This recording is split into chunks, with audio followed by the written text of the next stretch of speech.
What if I told you that one of the biggest land deals in American history was called a colossal mistake at the time, only to become one of the most profitable decisions the US government ever made? Let's explore why the United States bought Alaska in 1867, what it really cost, and why the decision confused, shocked, and even embarrassed people for decades. Back in the mid-1800s, Russia owned Alaska. But the Russian Empire had a problem. Alaska was hard to defend, expensive to maintain, and isolated from the rest of its territory.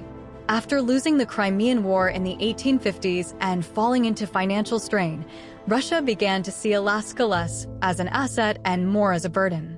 They feared that if war broke out with Britain again, Alaska could be taken by force. So, Russia decided to sell the territory quietly. The United States, fresh off the Civil War, was an ideal buyer. Secretary of State William H. Seward was a big believer in expansion. He saw Alaska not as a frozen wasteland, but as an opportunity for future influence in the Pacific. So in 1867, the U.S. purchased Alaska from Russia for $7.2 million. That's about 2 cents an acre for a landmass almost the size of Western Europe. But Americans weren't impressed. Newspapers mocked the purchase, calling it Seward's Folly, Seward's Icebox, and even Polar Bear Garden. Critics thought it was absurd to spend millions on what many believed was just a chunk of frozen wilderness with no real value. But slowly, the story changed. In the decades that followed, the true worth of Alaska began to reveal itself. First, gold was discovered in the late 1800s, triggering the famous Klondike Gold Rush. Then came oil, massive oil reserves that would later transform Alaska into one of the richest energy regions in the world. The fishing industry also thrived, and the state's natural resources became critical for both domestic needs and export.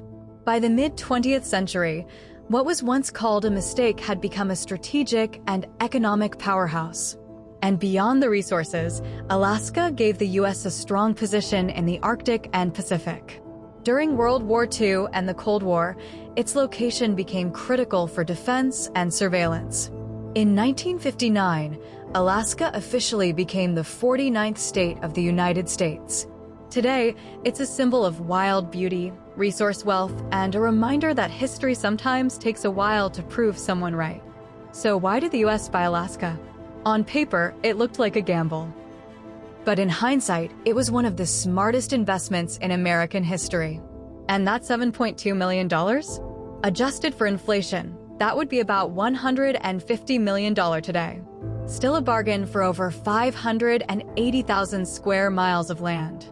A deal once ridiculed as a national embarrassment quietly became one of the greatest real estate wins of all time. Thanks for watching. Please subscribe and comment what you think of the sale.